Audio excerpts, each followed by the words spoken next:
Usai mengakhiri operasi Epic Fury dan menarik sejumlah angkatan laut Amerika Serikat dari Timur Tengah, Presiden Amerika Serikat Donald Trump kembali mengumbar ancaman melalui unggahan di Truth Socialnya Minggu waktu setempat. Trump menuliskan unggahan yang ditujukan ke Iran. Waktu terus berjalan dan mereka sebaiknya segera bertindak cepat atau tidak akan ada yang tersisa dari mereka. Waktu sangat penting. Di sisi lain, Senator Republik Lindsey Graham mendesak pemerintahan Trump bahwa Amerika Serikat harus melemahkan Iran lebih lanjut karena gencatan senjata dalam kondisi kritis. Senator Carolina Selatan itu mengatakan dia merasa negosiasi telah buntu. The longer the strait is closed, the more we try to pursue a deal that never happens, the stronger Iran gets. So I'm calling to hurt this regime. If you do the same old thing, you're going to get the same result. Hurt them more, maybe they'll make a deal if you hurt them enough. But right now, I think they're trying to wait us out. I think they're playing games. Sebaliknya bagi Iran, kurangnya kepercayaan tetap menjadi hambatan utama dalam urusan dengan Amerika Serikat. Meski demikian, Iran tetap serius untuk melanjutkan pembicaraan negosiasi.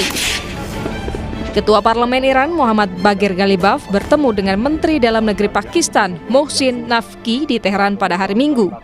Pertemuan itu terjadi dengan Pakistan masih berusaha untuk memfasilitasi negosiasi yang lebih lanjut antara Iran dan Amerika Serikat karena gencatan senjata sangat lemah. Sebelumnya, Menteri Luar Negeri Iran Abbas Araghchi mengatakan bahwa negosiasi akan bergerak maju jika Amerika Serikat siap untuk kesepakatan yang adil dan seimbang. ما یک بار انجام شده مدعیان که کاملا نابود کردن ولی الان دوباره حرف از حمله به تأسیسات میزنن این سخنان متضاد واقعا نشون دهنده عمق سردرگمی آمریکایی‌ها هست نسبت به اهداف اونها در این جنگ. گزافه‌گویی‌های غیر منطقی زیاد از طرف آمریکایی‌ها گفته میشه که مخالف هر گونه مسیر مذاکراتی و مسیر دیپلماسی هست. Gencatan senjata hingga saat ini masih diberlakukan Iran dan Amerika Serikat, sementara proposal kesepakatan damai masih dalam negosiasi yang dimediasi Pakistan. Iran sendiri tengah menyiapkan tata kelola tarif tol laut di Selat Hormuz di bawah kendali angkatan bersenjatanya. Saudara, usai mengakhiri operasi Epic Fury dan menarik sejumlah angkatan laut AS dari Timur Tengah, Presiden Amerika Serikat Donald Trump justru kembali mengumbar ancaman untuk Iran. Sementara itu, Iran menolak setiap tekanan asing dan balik mengancam akan menerapkan mekanisme baru untuk mengatur lalu lintas di Hormuz, termasuk rencana menekankan ataupun mengenakan biaya.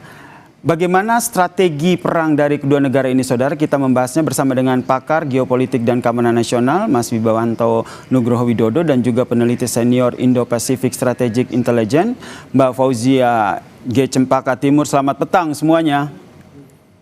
Selamat petang, Mas Yasir. Saya ke Mas Wibawanto dulu nih. Kalau lihat dari geopolitik sendiri, Anda melihatnya seperti apa? Presiden Donald Trump ini di satu sisi memang menarik pasukan dari operasi Epic Fury. Namun di sisi lain justru dia menumbar ancaman baru. Apakah ini Anda lihat sebagai bentuk deeskalasi taktis atau justru strategi untuk menciptakan ketidakpastian dari peperangan ini?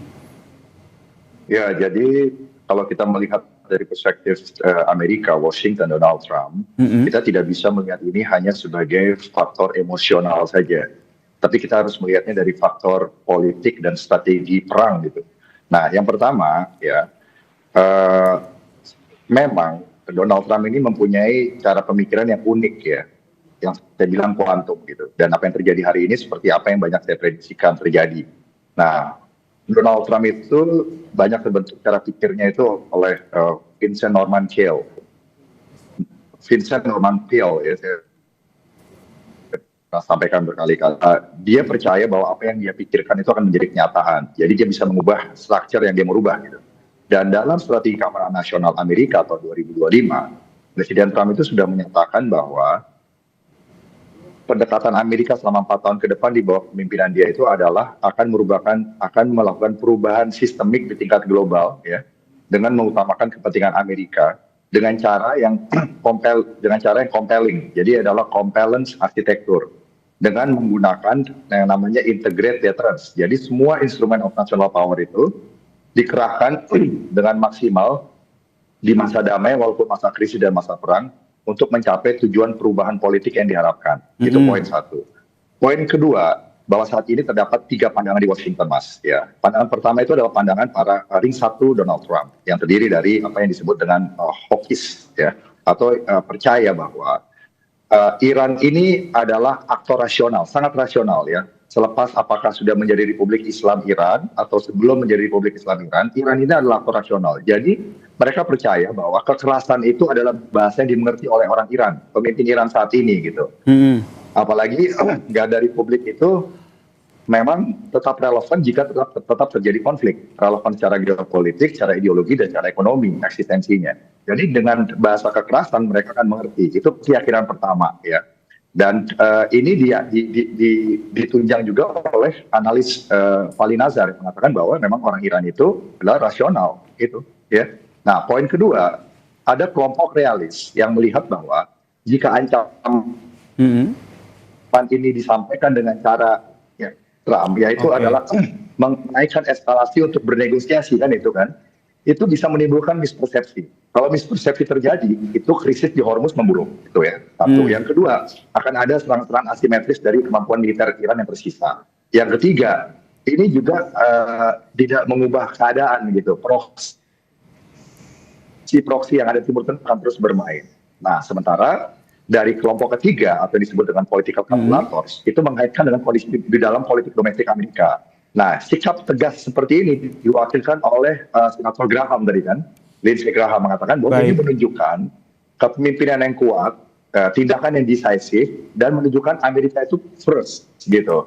Nah, tapi ini semua bukan tanpa risiko. Nah, ini yang sekarang kita harus lihat konsekuensinya, dan ini adalah pesan bagi semua pesaing Amerika, baik itu China, Moskow, ya, Rusia, Iran, ya tentunya, dan Korea Utara, bahwa Amerika masih mampu untuk melakukan proyeksi di multi teater. Nah, yang berikutnya ini memberikan pesan kepada Israel dan negara Teluk bahwa Amerika tetap hadir untuk menjamin keamanan mereka Timur Tengah dengan hard power, dan kepada NATO ini menunjukkan bahwa Amerika tetap mempunyai resolve yang kuat untuk tidak mau kehilangan yang namanya kredibilitas deterrence di tingkat global gitu loh. Baik, ya, ini akhirnya pesan ingin disampaikan oleh Anda membacanya seperti itu ya. Oleh permainan Iran gitu.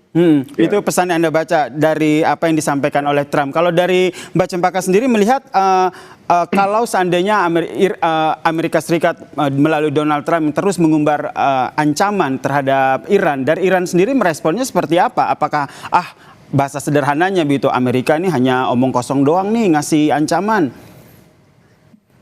Tentu ancaman yang disampaikan oleh Amerika Serikat melalui Donald Trump ini ditanggapi dengan serius oleh IRGC, terlebih oleh Iran sendiri, karena memang ada beberapa indikator, Mas Yasir, yang bisa kita lihat. Yang pertama adalah mana persiapan yang dilakukan oleh IRGC sejak tanggal 13 Mei lalu hingga hari ini, itu mereka melakukan drill atau training besar-besaran yang melibatkan juga pihak sipil di sini begitu. Nah, ini dalam konteks ini ada beberapa pelatihan yang dilakukan oleh IRGC sendiri dari tanggal 13 hingga hari ini, Mas, bahkan. Yang pertama adalah tadi terkait dengan training terhadap inisiatif masyarakat sipil, di mana mereka tahu bahwa dalam konteks Mosaic Defense, pertahanan Iran sangat bergantung dari rakyat sipilnya juga. Jadi tidak hanya terkait dengan angkatan bersenjatanya saja maupun IRGC dalam konteks ini. Yang kedua, ada pelatihan yang sangat spesifik yang disebut dengan Martyred Commander atau komandan yang martir, yang menjadi martir begitu. Nah, dalam konteks ini drilling yang dilakukan IRGC adalah persiapan jika pucuk-pucuk kepemimpinan IRGC kembali menjadi sasaran, seperti yang kita tahu dari tanggal 28 Februari, yang pertama adalah yang menjadi sasaran adalah Ali Khamenei, yang terus berlanjut dengan berbagai pucuk pimpinan di parlemen maupun di IRGC yang menjadi korban dari Zionis Israel maupun dari Amerika Serikat. Nah, ini tentu menjadi pelatihan yang sangat penting yang disebut dengan drilling martyr commander yang dilakukan oleh Iran melalui IRGC hingga saat ini. Itu indikator yang pertama. Yang kedua tentu laporan yang dimiliki oleh CIA yang menunjukkan bahwa hingga saat ini paling tidak di akhir April lalu salah satu laporan dari CIA menyebutkan kemampuan misil yang dimiliki oleh Iran sendiri masih di atas 70% begitu. Kenapa? Karena memang kita tahu bahwa stok-stok yang dimiliki oleh Iran itu disimpan di bawah tanah begitu, di gorong-gorong. Nah, hal-hal ini yang tentu harus ketika untuk dilakukan pengerusakan terhadap stok ini harus dilakukan melalui operasi darat yang hingga saat ini belum dilakukan oleh Amerika Serikat. Berarti menurut Anda memang ancaman demi ancaman yang disampaikan oleh Trump ini tetap ditanggapi serius oleh Iran ya, dengan kesiapan militer yang selama ini terus dipersiapkan dan videonya juga sering ditampilkan, dipublis begitu ke publik. Itu soal kesiapan militer. Kalau dari upaya negosiasi sendiri Mbak Fauzia melihatnya seperti apa? Karena dari Iran sendiri yang terbaru bertemu parlemen Iran bertemu dengan Pakistan, kemudian dari Iran sendiri juga menyatakan bahwa negosiasi ini bisa maju asal Amerika Serikat ini bersikap adil. Betul, Mas. Jadi kita tahu bahwa Iran sendiri siap keduanya di atas meja, pilihan militer maupun pilihan negosiasi. Kita tahu bahwa sebelum Trump kemarin bertemu dengan Xi Jinping, Arakci sudah terlebih dahulu bertemu dengan China begitu. Nah, ini yang dihasilkan salah satu keberhasilan Arakci adalah tidak disebutkannya Iran, konteks Iran dalam statement final yang diberikan oleh Xi Jinping pasca kembalinya Trump dari Tiongkok begitu. Nah, ini di satu sisi merupakan keberhasilan dari Arakci karena tidak ada statement khusus yang menyatakan bahwa China akan menyetujui memotong dukungan terlebih yang sifatnya pembelian minyak dari Iran. Nah, memang ada dari sisi negosiasi sendiri tentu kita dengar bahwa ada respon yang diberikan oleh Iran melalui Pakistan saat ini. Di antaranya misalnya menanggapi respon dari Amerika Serikat yang sebelumnya, yang diantaranya tidak ingin memberikan kompensasi untuk perang dan juga masih menginginkan untuk Iran melakukan pelucutan terhadap fasilitas nuklirnya. Nah, ini hal-hal yang saat ini sudah info dari Pakistan yang terbaru adalah sudah ada respon dari Iran yang tentunya sifatnya lebih terkait dengan teknis. Salah satu media melaporkan bahwa sudah ada angka misalnya terkait dengan aset-aset yang dibekukan sebelumnya, permintaan dari Iran untuk dilepaskan begitu, untuk dicairkan kembali. Ini angka 25% ditawarkan oleh Amerika Serikat meskipun, nah ini respon dari Iran sendiri sudah diberikan, Mas. Jadi setidaknya Mas Yasir saya melihat tiga hal terkait dengan kompensasi dan nuklir, ini dua hal yang saat ini sudah diberikan responnya secara negosiasi oleh Iran, Mas Yasir. Oke, ini menjadi poin penting dalam negosiasi ya, yang masih terus diupayakan oleh Iran sendiri. Di sisi lain kalau kita lihat Mas Wibawa, ini kan Iran nampaknya merespon keras dengan apa yang ancaman disampaikan oleh Amerika Serikat. Pertanyaannya sejauh mana Mas Wibawa melihat Amerika Serikat ini siap menghadapi perang di Timur Tengah jika ketegangan di Selat Hormuz ini benar-benar terjadi begitu. Tapi jangan dijawab dulu, kita lanjutkan perbincangan kita usai jeda. Tetaplah bersama kami di Kompas Petang. Donald Trump yang terus mengumbar ancaman untuk Iran, ini yang menjadi topik pembahasan kita. Saya ke Mas Wibawa. Mas Wibawa, tadi salah satu poin yang Anda sampaikan adalah terkait dengan sebenarnya pola pikir Donald Trump ini yang sulit dibaca. Tapi satu poin dari Iran adalah Iran ini nampak strateginya ataupun pola pikir dari Donald Trump melihat Iran ini sebagai sebuah negara yang selalu mengambil kebijakan yang rasional. Jadi pertanyaannya, Anda melihatnya apa yang nantinya diambil oleh Donald Trump dengan terus memberikan ancaman ini? Jadi pesan pertama ya kepada Iran itu oleh Presiden Trump itu adalah jendela sudah tertutup, window is closing, itu poin satu. Poin kedua ya, mereka akan melakukan eskalasi ya. Eskalasi ini akan dilakukan bertahap. Perang itu kan ada namanya perang konvensional dan unkonvensional dan perang nuklir gitu. Dan yang dilakukan itu sekarang adalah pendekatan perang unkonvensional, special operations ya, dan low intensity konflik yang akan dimainkan oleh Presiden Trump untuk mengubah keadaan. Yang berikutnya baru opsinya adalah perang konvensional, dan yang terakhir adalah opsi perang nuklir, dibom oleh dengan nuklir. Nah, jadi perhitungannya seperti itu melihatnya. Nah, yang selanjutnya yang harus kita lihat di sini adalah bahwa Iran sendiri juga dalam posisi terjepit dalam satu sisi ya, lihatnya. Kalau terlalu cepat menyerang, berarti deterrence-nya, kredibilitasnya hancur. Tetapi kalau terlalu lama untuk bermain, bahasanya Lindsey Graham tadinya dibaca ya, bermain gitu, itu nanti akan menghadapi serangan kinetik gitu. Nah, makanya waktu-waktu seminggu ke depan ini penting gitu, di mana Amerika pasti akan men-tailor, bahasanya itu adalah men-tailor deterrence-nya gitu, dengan berbagai macam cara, dengan baik itu perang konvensional, perang konvensional, pasukan khusus, perang cyber, ataupun juga semua instrumen of national power yang digunakan, baik militer, psikologi, informasi, ekonomi, politik, untuk menekan Iran sampai yang namanya total surrender apa? Itulah yang terjadi di dalam negosiasi itu, karena Trump sebenarnya tidak mau ada perang total di situ. Pasukannya itu mau dihemat untuk prioritas di Indo-Pasifik, bukan untuk ke Timur Tengah. Nah, lalu bagaimana dengan upaya negosiasi, Mas Wibawa? Baru kan di tingkat global. Upaya negosiasi, apakah ini masih menjadi salah satu strategi tersembunyi yang juga dilaksanakan ataupun dilakukan oleh Trump? Karena maunya Trump itu adalah poin-poin dari negosiasi itu diikuti semua. Satu. Yang kedua, cara negosiasinya juga harus ikut Trump. Artinya apa? Iran itu minta mundurnya satu-satu, reciprocal, mundur satu langkah, satu langkah, satu langkah, satu langkah. Sementara Trump tidak. Trump maunya adalah Iran mundur satu langkah, baru kamu minta apa, saya kasih, gitu. Nah, di situ perbedaannya sangat fundamental. Sementara itu sudah pernah dikritik oleh Farid Zakaria, harusnya dengan pendekatan off-ramp diplomasi, di mana tidak ada yang merasa malu satu sama lain. Tetapi ini belum diambil oleh Washington DC, khususnya Presiden Trump. Ya, yang percaya juga secara profetik bahwa perang dengan Iran itu adalah sesuatu yang tidak bisa dihindari lagi gitu. Ya, itu bisa ditanya kepada Paula White dan juga penasihat Donald Trump lainnya yang memang percaya bahwa ini sudah sesuatu yang destined, perang yang sudah ditakdirkan. Nah, itu kita harus analisa itu juga gitu loh.